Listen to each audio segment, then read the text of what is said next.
क्या नीट 2025 के exam pattern में कोई चेंज देखने को मिलेगा? क्या पेपर बहुत ज्यादा डिफिकल्ट आ जाएगा हाई कट ऑफ को देखते हुए, या सिलेबस में कोई चेंज देखने को मिलेगा? तो बेटा मैं बहुत क्लियर कर देना चाहता हूं, नीट 2025 एग्जाम में आपको ऐसा कोई भी चेंज देखने को नहीं मिलेगा। जैसे क्वेश्चंस आपने 2024 में देखे, जो सिलेबस आपने 2024 में फॉलो किया, वही सिलेबस आपको 2025 में भी फॉलो करना है। कुछ चीजों का बस आपको ध्यान रखना है। पहला कि पेपर एनसीईआरटी से ही आएगा। आपको बस एफिशिएंट प्रैक्टिस करके अपना रिवीजन इस तरीके से करना है कि एग्जाम में आपको सारे देखे हुए क्वेश्चन मिले। मैं हर साल अपनी क्लास में टॉप 1000 क्वेश्चन कराता हूं और आप देखोगे 90% एक्यूरेसी के साथ मैं नीट एग्जाम का पेपर प्रिडिक्ट करता हूं, और यही प्रिडिक्शन अब आप भी कर पाएंगे मेरे नीट क्वेश्चन बैंक की मदद से। हमने लगभग 10,000 सवाल आपके लिए बनाए हैं बायोलॉजी के, लगभग 5,000 सवाल केमिस्ट्री के, और लगभग 5,000 सवाल फिजिक्स के आपके लिए बनाए गए हैं। ये सभी सवाल एक एक एनसीईआरटी लाइन से निचोड़ के बनाया गया है, और इसमें हर तरह के क्वेश्चन का ध्यान रखा गया है, चाहे वो स्टेटमेंट बेस्ड क्वेश्चन हो, चाहे वो असर्शन रीजन क्वेश्चन हो, चाहे वो मैच द फॉलोइंग हो, चाहे वो डायग्राम बेस्ड क्वेश्चन हो। हर तरह के क्वेश्चन का एक प्रॉपर ब्लेंड आपको मिलता है। इन किताबों का फॉर्मेट हमने कुछ इस तरीके से रखा है कि सबसे पहले आपको टॉपिक वाइज क्वेश्चन सॉल्व करने को मिलते हैं, और जब आप पूरा चैप्टर कंप्लीट कर लेते हो तो हम एक चैप्टर वाइज मॉक टेस्ट भी कराते हैं आपका। इन सभी क्वेश्चन के डिटेल्ड आंसर की और सॉल्यूशन आपको हमारी किताब में मिल जाती है, और साथ ही साथ आप हमारे फंडा बॉक्स ऐप पे इनका वीडियो सॉल्यूशन और इन ऐप प्रैक्टिस भी कर सकते हैं अगर आप कहीं ट्रैवल कर रहे हैं और अपनी किताब भूल जाते हैं तो। इन किताबों के साथ आप अगर हमारा पीवाईक्यू और एग्जाम्पलर का कॉम्बो भी परचेज कर लेते हैं तो आपकी पूरी प्रैक्टिस की जिम्मेदारी हमारी हो जाती है। मतलब आपने चैप्टर वाइज टेस्ट दिया, आपने टॉपिक वाइज क्वेश्चन किए, आपने पीवाईक्यू किया, आपने एग्जाम्पलर किया, और इसके बाद आप नीट एग्जाम देने जाएंगे तो सारे क्वेश्चन आपको देखे हुए मिलेंगे।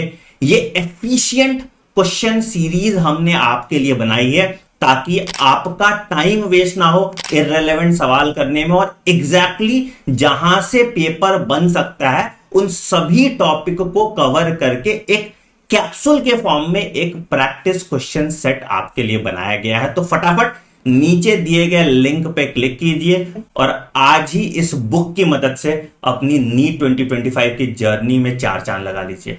All the best. Hello students, so today we are going to solve some question based on the chapter Hello Alkanes and Hello Arenes। तो हम सबसे पहले टॉपिक वाइज क्वेश्चन करेंगे। जो हमारे टॉपिक हैं ये एनसीईआरटी की अलाइनमेंट में है, तो टॉपिक वाइज सॉल्व करने के बाद हमारे पास पूरे चैप्टर को मिला के कुछ क्वेश्चन है, रैंडम क्वेश्चन उठाएंगे जिसको हम एग्जाम ड्रिल सेक्शन में सॉल्व करेंगे। So let's get started with the topic wise section. तो सबसे पहला topic we have is classification. Let's get started with the first question. In dihalogen derivative, if two halogen atom are attached to the same carbon atom, the compound is called।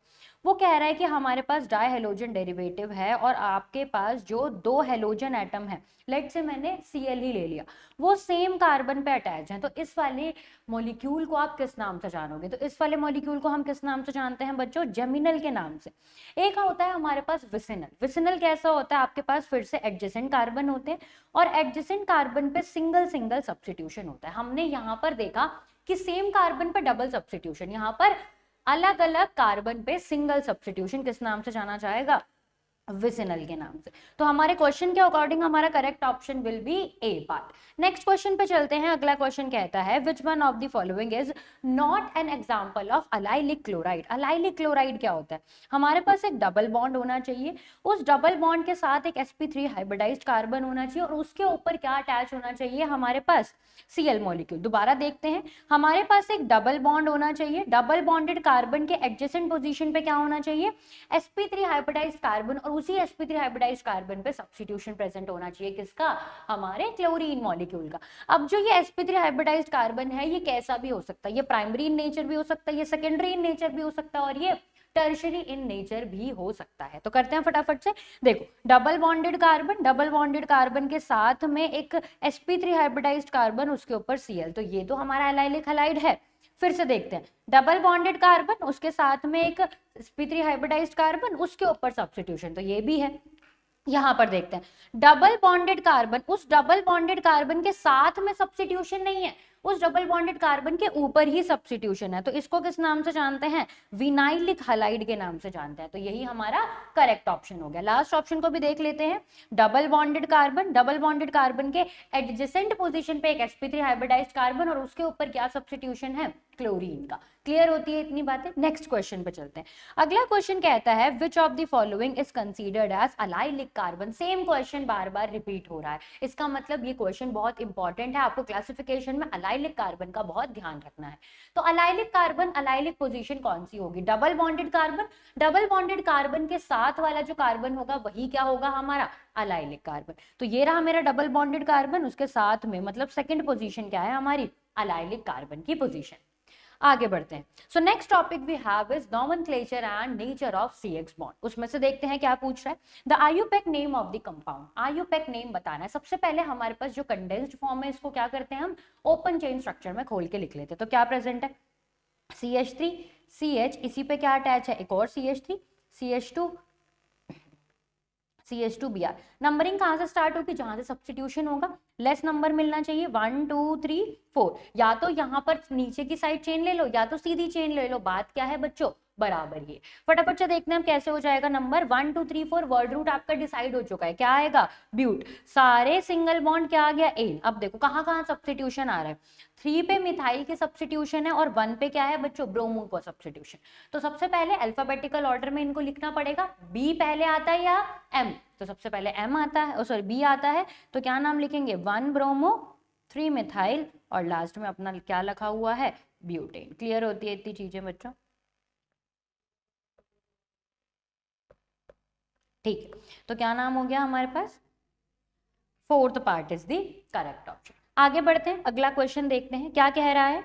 So next topic we have is method of preparation of haloalkanes and haloalkanes. अब हमने उनका nature देख लिया, IUPAC देख लिया, classify कर लिया, अब हम उनकी प्रिपरेशन देखेंगे और लास्ट में केमिकल और फिजिकल प्रॉपर्टी से चैप्टर को एंड करेंगे। Let's get started.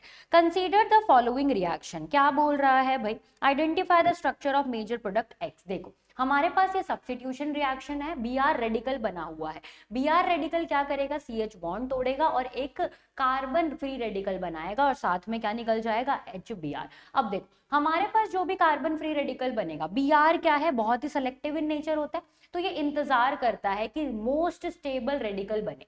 तो हमें बस इतना ढूंढना है कि इसमें से मोस्ट स्टेबल रेडिकल कौन सा है। ध्यान से देखते हैं, अगर इस रेडिकल की बात करें तो ये कैसा है, प्राइमरी इन नेचर। इस रेडिकल की बात करें तो ये कैसा है, टर्शरी इन नेचर। इसकी बात करें तो ये कैसा है, सेकेंडरी इन नेचर, और ये भी कैसा है, सेकेंडरी इन नेचर। हमें पता है कि रेडिकल की स्टेबिलिटी कैसी होती है, टर्शरी वाला सबसे ज्यादा स्टेबल, उसके बाद सेकेंडरी और लास्ट में क्या आता है, primary. So the correct option we have is B part. आगे बढ़ते हैं। Best method for the preparation of alkyl chloride. Alkyl chloride की बेस्ट मेथड बतानी है। देखो फर्स्ट कैसा है हमारे पास, SOCl2। ये कौन सा मेथड है हमारे पास, डार्जन्स मेथड। कौन सा मेथड है बच्चों, डार्जन्स मेथड। इसमें होता क्या है, क्यों है ये बेस्ट मेथड, देखो हमें क्या क्या प्रोडक्ट देखने को मिलेगा। हमारे पास रिएक्शन है ROH साथ में SOCl2। हमें क्या क्या प्रोडक्ट देखने को मिलेगा, हमें मिलेगा RCl देखने को, साथ में SO2 और HCl देखने को भी मिलेगा। तो SO2 कैसा है हमारे पास, गैसियस प्रोडक्ट, HCl भी कैसा है, गैसियस प्रोडक्ट। तो ये दोनों हमारे पास गैस है, इसका मतलब जो मुझे मेजर प्रोडक्ट चाहिए था, मेन प्रोडक्ट चाहिए था, वो कैसा मिलेगा मुझे, प्योर फॉर्म में मिलेगा। इसीलिए एल्काइल हैलाइड, एल्काइल क्लोराइड बनाने का बेस्ट मेथड कौन सा होता है हमारे पास, डार्जन्स मेथड। आगे बढ़ते हैं।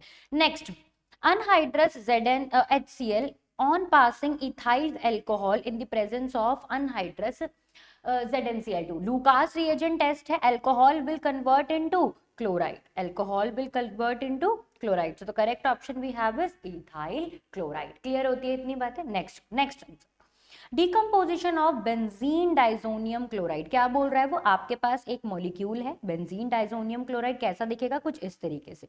डिकम्पोजिशन कर रहे हैं by using Cl2 in the presence of HCl कौन सी रिएक्शन बनेगी, आपका बन जाएगा यहाँ पर क्लोरोबेंजीन। कौन सी रिएक्शन है, साफ साफ पता चल रहा है, सैंडमेयर्स रिएक्शन है। क्लियर होती है इतनी बात। Next, of the isomeric hexane the isomer that give the minimum and maximum number of monochloro derivative. तो आपको क्या देखना है, यहाँ पर सब्स्टिट्यूशन रिएक्शन है, आपको देखना है कि कहाँ पर least type of free radical form होगा। तो देखते हैं 3 मिथाइल पेंटेन कैसे बनेगा। 3 मिथाइल पेंटेन कुछ इस तरीके का, ये है मेरे पास 3 मिथाइल पेंटेन। क्लियर होती है इतनी बातें। तो आपके पास कौन कौन सा टाइप ऑफ रेडिकल, ये primary different type of radical, यहाँ पर जो प्राइमरी बनेगा वो डिफरेंट टाइप ऑफ रेडिकल बनाएगा, ये दोनों क्या बनाएंगे, सेकेंडरी फ्री रेडिकल, और ये क्या बनाएगा आपका टर्शियरी। इसका मतलब 1 2 3 4 टाइप के आपके क्या बनेंगे, मोनो सब्स्टिट्यूटेड। पहला हमें क्या बताना है, मिनिमम। नेक्स्ट वाले पे देखते हैं क्या है, 2 3 डायमिथाइल ब्यूटेन। चलो देखते हैं, सेकंड पे आपका क्या है, मिथाइल ग्रुप, थर्ड पे भी आपका क्या है, मिथाइल ग्रुप और ब्यूटेन, कुछ इस तरीके से है। देखो यहाँ पर आपके क्या क्या बनेंगे, ये प्राइमरी सिमिलर है, तो यहाँ पर सेम सब्स्टिट्यूशन होगा तो सिंगल टाइप ऑफ रेडिकल, और ये दोनों भी सेम सिमेट्रिकल है, टर्शरी फ्री रेडिकल बनाएंगे तो आपका total 2 type of free radical बनेगा, 2 type of mono substituted product बनेगा। नेक्स्ट आ जाओ 2 डायमिथाइल ब्यूटेन, देखते हैं 2 डायमिथाइल ब्यूटेन कैसा बनेगा। 2 डायमिथाइल ब्यूटेन कुछ इस तरीके का। तो यहाँ पर आपका क्या क्या बन रहा है, 1 1 1, इन तीनों की पोजीशन सेम है, 2 और 3। यहाँ पर भी आपका क्या बन रहा है, 3 टाइप ऑफ रेडिकल। तो हमारे पास यहाँ पर फिर से रिपीट हो गया 2 3 dimethyl.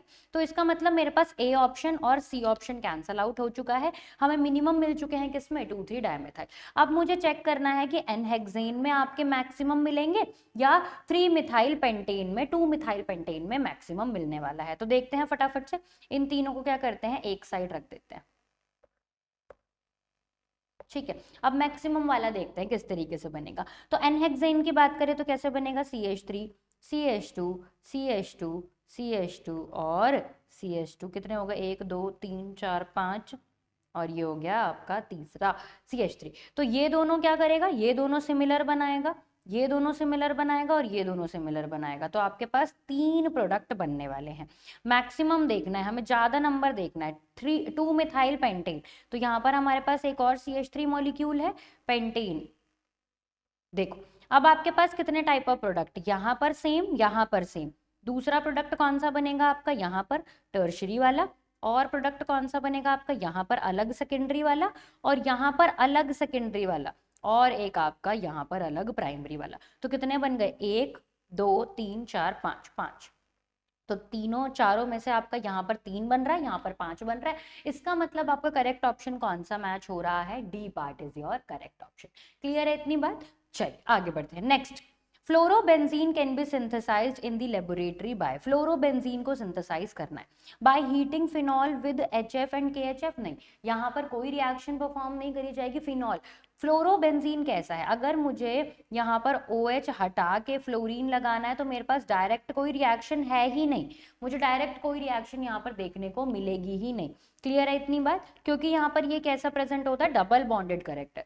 From aniline by diazotization followed by the heating the diazonium salt with HBF4। बिल्कुल ठीक बात है। देखो कैसे हो जाएगा, हमारे पास क्या है, हमारे पास एनिलीन, एनिलीन का डायजोटाइजेशन कराना है, क्या क्या यूज होता है, NaNO2 और HCl। ये दोनों मिलके क्या बना देता है, वैसे नाइट्रस एसिड HNO2। ये फर्दर रिएक्ट करता है तो क्या बनाएगा, डायजोटाइजेशन हो जाएगी, डाइजोनियम सॉल्ट फॉर्म हो जाएगा। अब इस डाइजोनियम सॉल्ट को हम क्या करेंगे, HBF4 के साथ डालेंगे। HBF4 के साथ डाला तो क्या बन गया यहाँ पर, N2 और BF4 माइनस। ठीक है, क्लियर है इतनी बात। अब मैंने क्या किया, यहाँ पर हीट करी थोड़ी सी, तो वो किस में कन्वर्ट हो गया बच्चों, वो आपका फ्लोरोबेंजीन में कन्वर्ट हो गया। तो हमारे पास बाल्क-स्किमित रिएक्शन है, N2 is converting into F2, Balz Schiemann reaction और नेम रिएक्शन है। तो हमारा correct option will be second part. Next question पे चलते हैं, physical properties and chemical reaction. अब हम फिजिकल प्रॉपर्टीज और केमिकल रिएक्शन की तरफ बढ़ेंगे। The order of the polarity of CH3I, CH3Br और CH3Cl, यही है हमारे पास। देखते हैं कैसे होगा। जितना ज्यादा इलेक्ट्रोनेगेटिविटी डिफरेंस होगा उतना ज्यादा मेरा बॉन्ड पोलर होगा। तो हमें पता है कि तीनों में से कौन सबसे ज्यादा इलेक्ट्रोनेगेटिव इन नेचर है, Cl। तो मतलब CH3Cl का बॉन्ड सबसे ज्यादा पोलर होगा। ये अपने ऊपर पार्शियल नेगेटिव बनाएगा, कार्बन पे पार्शियल पॉजिटिव बनाएगा, ये सब भी बनाएंगे, but more polarity, more dipole moment किसका आएगा, Cl वाले का, क्योंकि वो कैसा है, मोर इलेक्ट्रोनेगेटिव। उसके बाद Br और लास्ट में क्या आएगा आपका I। तो correct option will be C part. Clear होती है इतनी बात। नेक्स्ट क्वेश्चन पे चलते हैं। Which halide does not get hydrolyzed by sodium hydroxide? Sodium hydroxide के साथ कौन सा हाइड्रोलाइज नहीं होगा, सब्स्टिट्यूशन रिएक्शन नहीं दिखाएगा। फटाफट से देखते हैं। विनाइलिक क्लोराइड क्या होता है, डबल बॉन्डेड कार्बन, उसी के ऊपर सब्स्टिट्यूशन। अब देखो हमें क्या करना है, ये वाला बॉन्ड तोड़ के यहाँ पर OH लगाना है। लेकिन ध्यान से देखें तो ये कैसा है, रेजोनेंस स्टेबलाइज्ड है। वहां पर क्या क्रिएट हो चुका है, पार्शियल डबल बॉन्ड करेक्टर। और जहां पर भी पार्शियल डबल बॉन्ड करेक्टर आ गया, फिर NaOH की बस की नहीं है कि वो आराम से डबल बॉन्ड करेक्टर को तोड़ सके। तो यही हमारा करेक्ट ऑप्शन है। बाकी देख लेते हैं। मीथाइल क्लोराइड कैसा होगा, CH3Cl, सिंगल बॉन्ड करेक्टर तोड़ देगा। इथाइल क्लोराइड कुछ भी नहीं है, एक कार्बन की चेन बढ़ गई है, आराम से तोड़ देगा। आइसोप्रोपाइल क्लोराइड ये कैसा है, सेकेंडरी इन नेचर है, पर यहाँ पर भी क्या प्रेजेंट है, सिंगल बॉन्ड, तो ये भी आसानी से तोड़ देगा, कोई रेजोनेंस प्रेजेंट नहीं। आगे बढ़ते हैं। नेक्स्ट क्वेश्चन कहता है, elimination of HBr from two bromobutane by alcoholic KOH results in the formation. क्या बोल रहा है वो, 2-ब्रोमोब्यूटेन, आपके पास यहाँ पर सेकंड पोजीशन पे ब्रोमो लगा हुआ है, ये हो गया आपका CH2। देखो हमारे पास अल्कोहलिक KOH आएगा, इसका मतलब अल्फा बीटा अनसेचुरेटेड बनेगा कंपाउंड, मतलब हमारे पास अल्फा बीटा एलिमिनेशन होने वाली है। तो अल्फा पोजीशन तो यही होगी इसकी, यहाँ पर क्या है, Br लगा हुआ है। अब बीटा में दो पोजीशन है, बीटा में दो पोजीशन है, एक तरफ CH3 मॉलिक्यूल, दूसरी तरफ CH2। अब हमें क्या देखना है, हमें स्टेबिलिटी ऑफ एल्कीन देखना है। तो आपको मेजर प्रोडक्ट वो पूछ रहा है, ठीक है। लेकिन हम यहाँ पर माइनर और मेजर दोनों बनाते हैं। तो माइनर कैसा बनेगा, यहाँ पर से निकल जाएगा एक बारी CH, CH2, CH3। क्लियर है इतनी बात। तो ये आपका माइनर प्रोडक्ट बनेगा। और मेजर वाला कौन सा बनेगा, जब आपके पास CH3 CH double bond CH double CH3। तो ये कैसे होगा, कैसे डिफाइन हुआ, अगर मैं इस एल्कीन की बात करूं तो यहाँ पर कितने हाइड्रोजन है, अल्फा हाइड्रोजन, 2 अल्फा हाइड्रोजन है। लेकिन अगर मैं इस एल्कीन की बात करूं तो ये कैसा है, 6 अल्फा हाइड्रोजन काउंट कर रहा है। तो हमारे पास एल्कीन की स्टेबिलिटी कैसे डिफाइन होती है, जितने ज्यादा नंबर ऑफ अल्फा हाइड्रोजन उतना ज्यादा हाइपर कंजुगेटिंग सिस्टम, उतना ज्यादा मेरा एल्कीन स्टेबल। क्लियर है। ये रूल हम एक और नाम से जानते हैं, Saytzeff rule, more substituted alkene is more stable in nature. Clear होती है इतनी बात। अब देखो ये तो हो गया मेरे पास 2-ब्यूटीन। 2-ब्यूटीन में भी आपके पास दो ऑप्शन है, एक तो सिस एक तो ट्रांस। तो सिस वाले के पास क्या होती है, हिंड्रेंस, जिसकी वजह से वो थोड़ा सा लेस स्टेबल हो जाएगा। हमारा मेजर प्रोडक्ट क्या बनाएगा, ट्रांस बनाएगा। क्लियर है, स्टेरिक हिंड्रेंस नहीं है उसके पास। आगे बढ़ते हैं। Next question, which one of the following is not true for the hydrolysis of tertiary butyl bromide with aqueous NaOH? Hydrolysis करानी है किसकी, टर्शरी ब्यूटाइल। टर्शरी ब्यूटाइल कैसा दिखता है, कुछ इस तरीके का मॉलिक्यूल। मतलब हमारे पास टर्शरी Br प्रेजेंट है, 3 डिग्री प्रेजेंट है, NaOH के साथ रिएक्शन करेगा। टर्शरी है, 3 डिग्री है, कौन सी रिएक्शन कराएगा, SN1 के द्वारा कराएगा, SN1 टर्शरी कार्बोकटायन बनाएगा। 2 स्टेप रिएक्शन है हमारे पास। सिंगल स्टेप रिएक्शन मतलब हमारे पास जो RDS होगा वो कौन सा होगा, फॉर्मेशन ऑफ कार्बोकटायन। सिर्फ हमारा रेट किस पे डिपेंड करेगा, हमारे टर्शरी ब्रोमाइड पे डिपेंड करेगा। क्लियर है। तो आपका ये प्रोडक्ट बनेगा और साथ में आपका NaBr निकल के चला जाएगा। क्लियर है। तो आपका टर्शरी अल्कोहल ही बनेगा, साथ में आपका NaBr निकल के चला जाएगा। इस रिएक्शन को अगर आपको दिखाई नहीं दे रहा है तो मैं यहाँ लिख देती हूँ। क्लियर है इतनी बात। तो क्या क्या हो गया, एक तो SN1 के थ्रू जा रहा है, SN1 के थ्रू जा रहा है। RDS स्टेप कौन सा होगा, फॉर्मेशन ऑफ कार्बोकटायन। इतनी बात तो हमें क्लियर है। अगर SN1 की तरफ जा रहा है तो formation of carbocation is our slowest step. और फॉर्मेशन ऑफ कार्बोकटायन में हमारा सिर्फ और सिर्फ क्या इन्वॉल्व होता है, लीविंग ग्रुप छोड़ के जा रहा है, फॉर्मेशन हो रही है कार्बोकटायन की, तो सिर्फ और सिर्फ क्या इन्वॉल्व होता है, एल्काइल ब्रोमाइड इन्वॉल्व होगा। हमारे पास जो NaOH है, एल्कली है, ये इन्वॉल्व नहीं करेगा RDS। तो हमारा जो रेट डिटरमाइनिंग स्टेप है उसमें अगर एल्काइल ब्रोमाइड है तो हमारा पूरा रेट किस पे डिपेंड करेगा, सिर्फ और सिर्फ एल्काइल ब्रोमाइड पे, एल्कली पे डिपेंड नहीं करेगा। अब वो पूछ रहा है नॉट ट्रू, नॉट ट्रू पूछ रहा है, फटाफट से देखते हैं। Reaction occurs through SN1 mechanism, बिल्कुल ठीक बात है, टर्शरी इन नेचर है, SN1 ही करेगा। The intermediate form is carbocation, बिल्कुल ठीक बात है। फर्स्ट स्टेप आइडियल स्टेप, किसकी फॉर्मेशन हो रही है, कार्बोकेटाइन की। The rate of reaction doubles when the concentration of alkali is double, यही हमारा नॉट ट्रू है, क्योंकि हमारा जो रेट है वो सिर्फ किस पे डिपेंड कर रहा है, एल्काइल ब्रोमाइड पे, एल्कली पे डिपेंड नहीं करता। Next, rate of the reaction is double when the concentration of टर्ड butyl bromide is double, ये बात भी ठीक है, क्योंकि हमारा रेट डिपेंड कर रहा है एल्कली पे नहीं और टर्शरी ब्यूटाइल ब्रोमाइड पे। हाँ, क्लियर होती है इतनी बात। चलिए next question, the SN1 reactivity of ethyl chloride, ethyl chloride बतानी है SN1 रिएक्टिविटी। इथाइल क्लोराइड कैसा होगा, कुछ इस तरीके का मॉलिक्यूल, मोर और less equal to the benzyl chloride, benzyl chloride कैसा होगा, कुछ इस तरीके से। तो SN1 बेंजाइल बहुत अच्छा दिखाएगा, स्टेबल कार्बोकेटाइन बनाएगा, लेकिन यहाँ पर प्राइमरी कार्बोकेटाइन बनेगा तो वो इतनी जल्दी नहीं दिखाएगा। तो मोर तो हो ही नहीं सकता, क्या हो सकता है, सिर्फ लेस हो सकता है, less than that of benzyl chloride, बिल्कुल ठीक बात है, इसका रेट कम होगा और इसका रेट क्या होगा, ज्यादा। ये सेकेंडरी इन नेचर, सॉरी ये प्राइमरी इन नेचर बनाएगा तो, बट ये कैसा होगा, बेंजाइलिक होगा, तो जिसकी वजह से वो रेजोनेंस दिखाएगा और अच्छे से स्टेबलाइज करेगा। मोर और equal to the that of chlorobenzene, chlorobenzene तो क्या करता है, रिएक्शन दिखाता ही नहीं है, क्लोर SN1 दिखाता ही नहीं है। अगर मैं इसकी बात करूं SN1 दिखाएगा तो यहाँ पर किसकी फॉर्मेशन होगी, एक फिनाइल कार्बोकेटाइन की फॉर्मेशन होगी, और फिनाइल कार्बोकेटाइन हमारा मोस्ट अनस्टेबल होता है। एक तो sp2 hybridised carbon, electronegative in nature, ऊपर से उसके ऊपर पॉजिटिव चार्ज, तो अनस्टेबल, SN1 दिखाता ही नहीं। Less than that of the chlorobenzene, less कैसे हो सकता है, मतलब क्लोरोबेंजीन का मोर कैसे हो सकता है, क्लियर है इतनी बात। चल आगे बढ़ते हैं। Chlorine is most reactive towards NaOH in, most reactive पूछ रहा है NaOH, क्या देखोगे, सबसे पहले देखोगे आप कि कहाँ पर आपका मोस्ट स्टेबल कार्बोकेटाइन बन रहा है। तो ये क्या है आपके पास, ये तो दिखाएगा ही नहीं क्लोरोबेंजीन, यहाँ पर पार्शियल डबल बॉन्ड करेक्टर है, यहाँ पर आपका प्राइमरी बच गया, यहाँ बेंजाइलिक, तो कौन सा आंसर ठीक हो गया, बेंजाइलिक। NaOH क्या दिखाता है, SN1 क्या करेगा, बेंजाइलिक कार्बोकेटाइन की तरफ जाएगा। For the given alkyl group the density, boiling point and melting point are alright, तो जैसे जैसे आपका एटॉमिक वेट बढ़ता जाता है, आपका बॉइलिंग पॉइंट, मेल्टिंग पॉइंट और डेंसिटी भी बढ़ती जाती है। तो सबसे ज्यादा I का होगा, फिर Br का होगा और फिर Cl का होगा। क्या ऐसा कोई ऑप्शन मैच हो रहा है, बिल्कुल D part is the correct option. अगले क्वेश्चन पे चलते हैं, optical active compound, optical activity के लिए आपको क्या ढूंढना है बच्चों, आपको कायरल कार्बन ढूंढना है।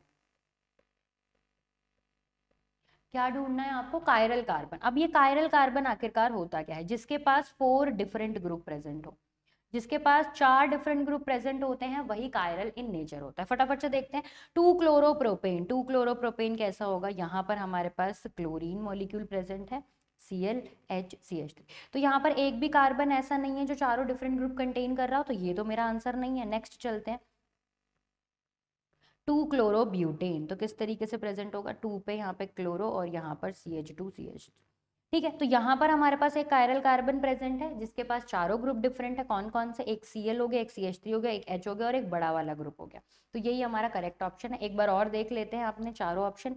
सी पार्ट, 3 क्लोरोपेंटेन, तो ये तो आपको साफ साफ दिखाई दे रहा है कि थर्ड नंबर पे क्लोरीन प्रेजेंट है और दोनों साइड आपका क्या है, CH2CH3, तो कोई भी कायरल कार्बन नहीं।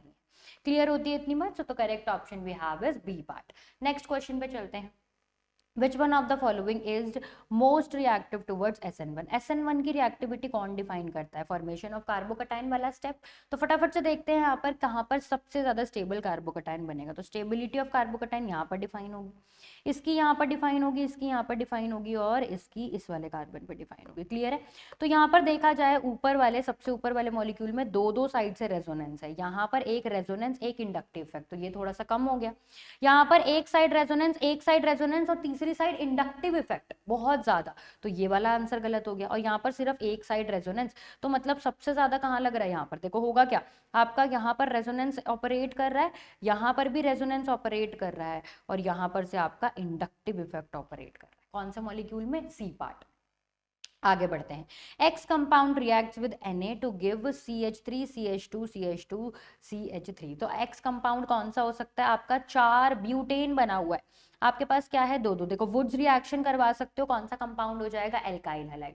2 मोल्स ऑफ एल्काइल हैलाइड लूंगी, 2 मोल्स ऑफ Na लूंगी। चलो लिख ही देते हैं रिएक्शन, अब आ ही गए हैं इतनी दूर तो।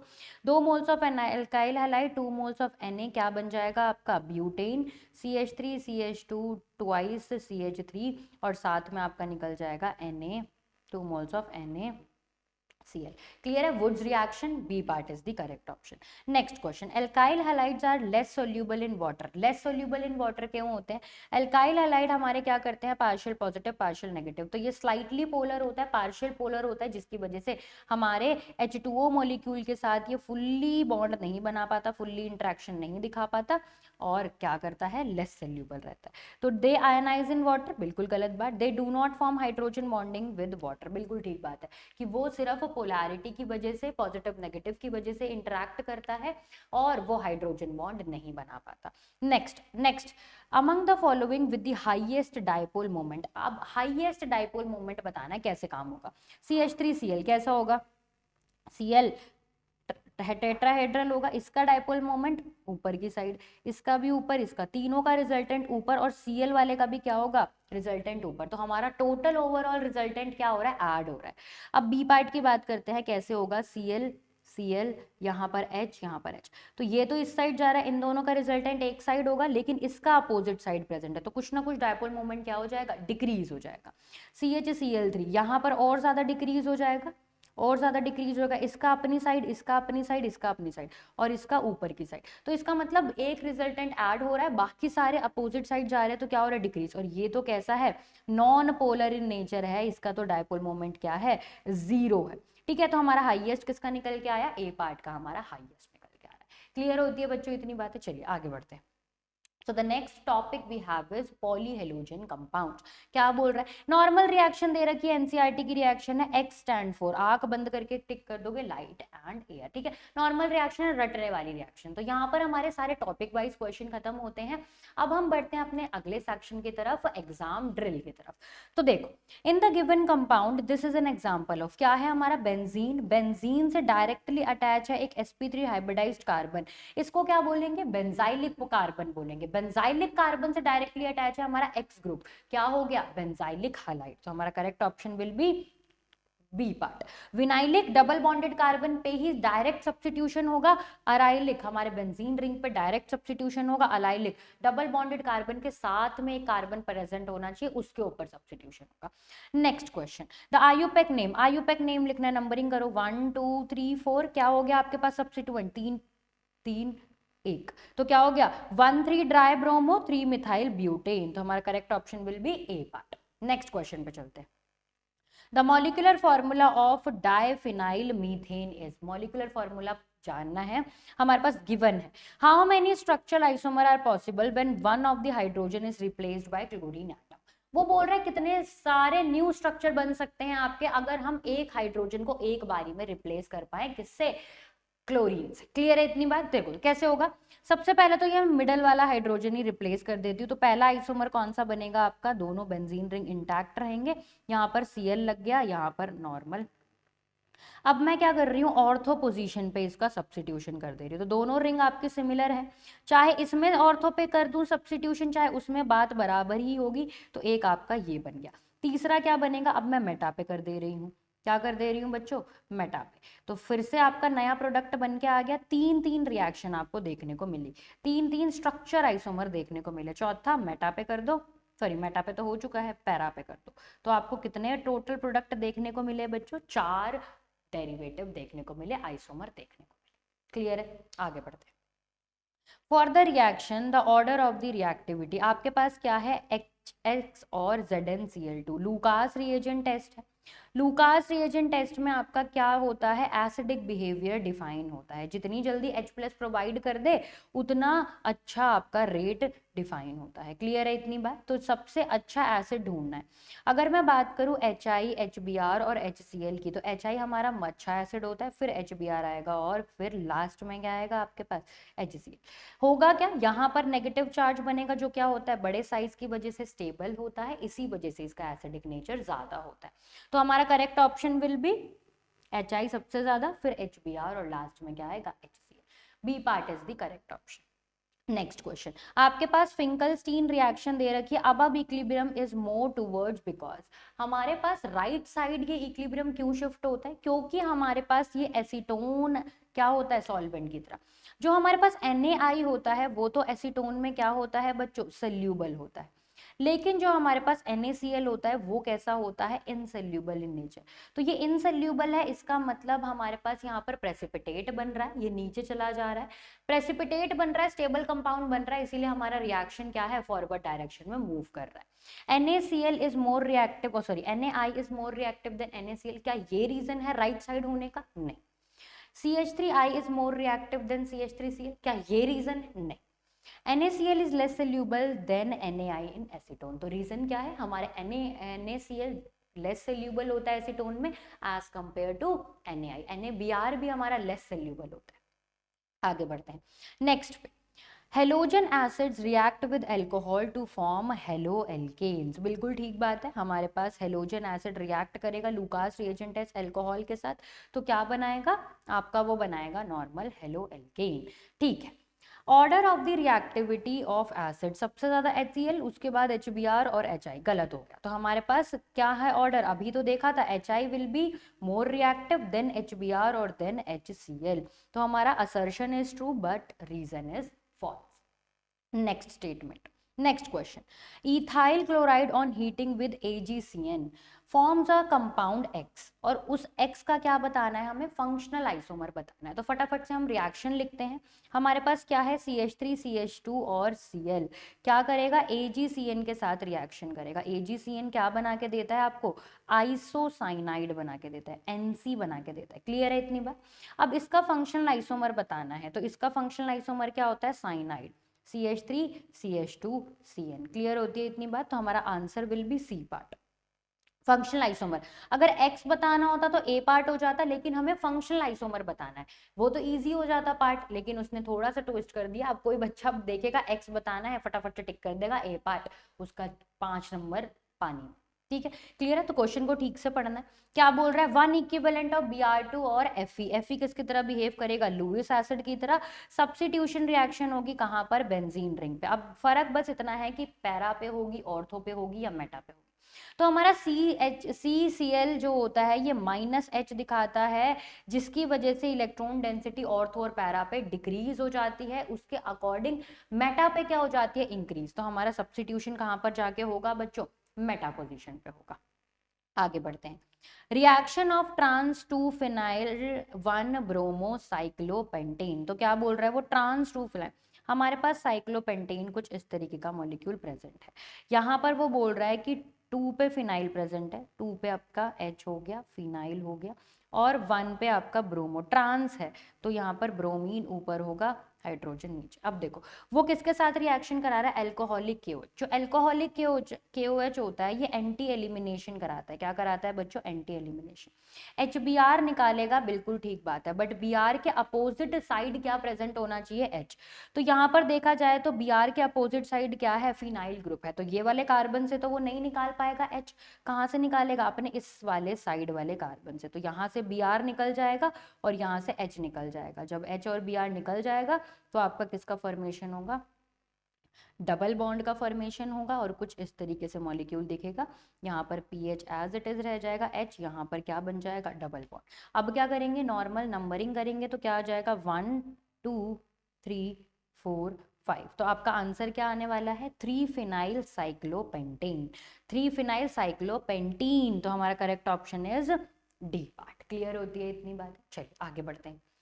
Correct order of the reactivity for halide, reactivity बतानी है हलाइड की, देखते हैं किस तरीके से काम करेगा।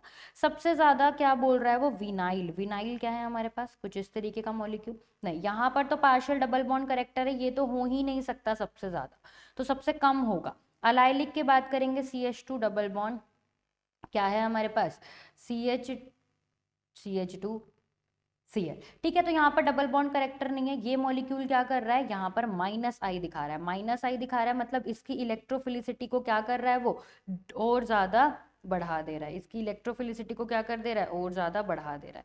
क्लियर है इतनी बात, आगे बढ़ते हैं। नेक्स्ट क्या है हमारे पास, प्रोपाइल तो प्रोपाइल कैसा दिखेगा, CH2 और यहाँ पर आपका Cl।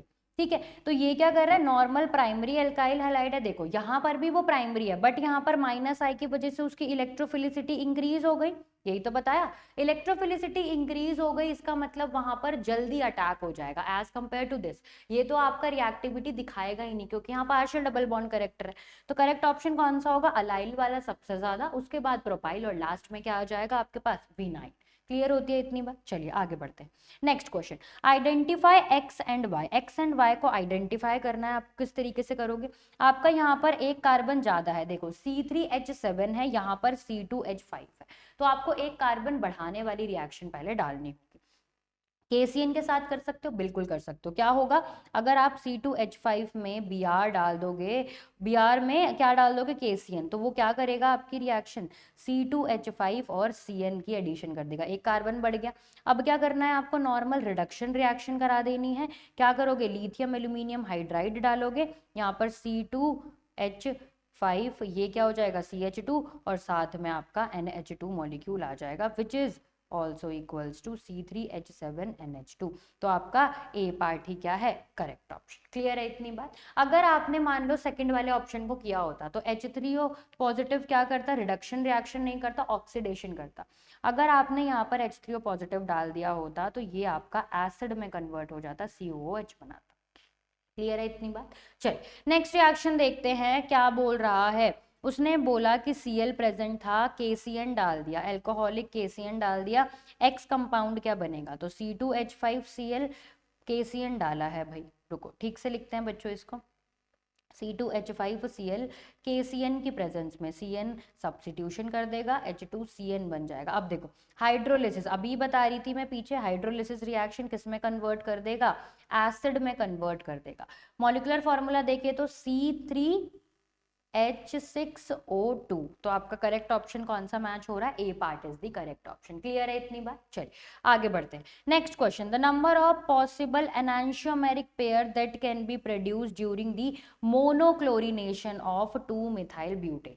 तो जितने ज्यादा आपको कायरल कार्बन मिलेंगे उतने ज्यादा एनांशियोमेरिक पेयर होगा, क्योंकि अगर कायरल कार्बन है तो वो ऑप्टिकल एक्टिविटी को दिखाएगा, वो आपका पॉजिटिव नेगेटिव बना सकता है। क्लियर है इतनी बात। तो देखते हैं कितने कायरल कार्बन है, 2-मिथाइल, यहाँ पर CH2 CH3। क्लियर है इतनी बात। तो अगर आप यहाँ पर सब्स्टिट्यूशन कराओगे तो आपको कोई कायरल कार्बन मिल रहा है क्या, नहीं। अगर मैंने फर्स्ट वाले पे सब्स्टिट्यूशन करा दिया, लेट्स सी मैंने Cl यहाँ पर लगा दिया, CH CH3 और आपका C2। क्लियर है इतनी बात। तो क्या आपके पास कोई कायरल कार्बन दिखाई दे रहा है आपको, बिल्कुल दिखाई दे रहा है। कहाँ पर है, ये रहा, सॉरी बच्चों, तो आपको बिल्कुल दिखाई दे रहा है।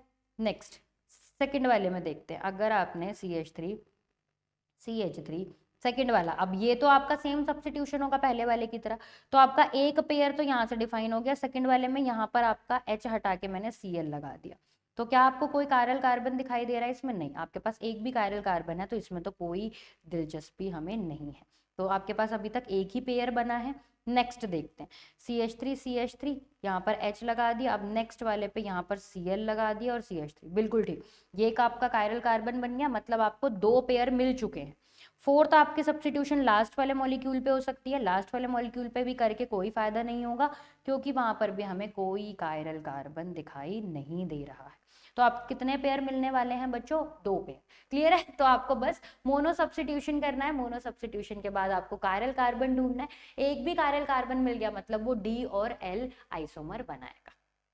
ठीक है आगे बढ़ते हैं। 2,2 डाइक्लोरोप्रोपेन ऑन हाइड्रोलिसिस, क्या प्रेजेंट है, प्रोपेन CH3 2,2 डाइक्लोरोप्रोपेन, बिल्कुल ठीक बात है। क्या करना है, हाइड्रोलिसिस, मतलब पानी H3O पॉजिटिव की मदद से, H2O पॉजिटिव की मदद से आपको H2O की प्रेजेंस में, तो क्या होगा, आपका लग जाएगा OH OH। अब हमें पता है कि एक कार्बन 2 OH को कभी स्टेबलाइज नहीं कर पाता, वहां से क्या निकल जाएगा, पानी निकल जाएगा वापस से, और आपका C के ऊपर डबल बॉन्ड फॉर्मेशन हो जाएगा। तो आपका क्या ईल्ड कर रहा है, वो एसीटोन ईल्ड कर रहा है। तो correct option we have is A part. Clear होती है बच्चों इतनी बातें। नेक्स्ट क्वेश्चन पे चलते हैं। The order of reactivity of methyl halide in the formation of Grignard reagent, सबसे ज्यादा IBrCl, जो जितनी जल्दी निकल के चला गया, आपके पास है क्या, यहाँ पर X मॉलिक्यूल है Mg, आपको क्या बनाना है CH3MgX। तो जितनी जल्दी X निकल के चला जाएगा उतना ज्यादा वो रिएक्टिव इन नेचर होगा। तो आपको अच्छा लीविंग ग्रुप ढूंढना है, कौन सा होता है, I अच्छा होता है, उसके बाद Br और लास्ट में Cl। तो आपका correct option will B A part. Next question पे चलते हैं, बोल रहा है मैचिंग करनी है। देखते हैं क्या है हमारे पास, Ca2H5Cl मॉइस्ट Ag2O क्या बनाएगा, अल्कोहल बनाएगा। ध्यान रखना, अगर आपके पास यहाँ पर ड्राई Ag2O होता तो क्या बनाता, ईथर बनाता। ठीक है, मॉइस्ट और ड्राई में आपको ध्यान रखना है। तो अल्कोहल बनाएगा, तो A विल बी 3। आपका वैसे ही ऑप्शन दिख गया, बाकी भी देख लेते हैं।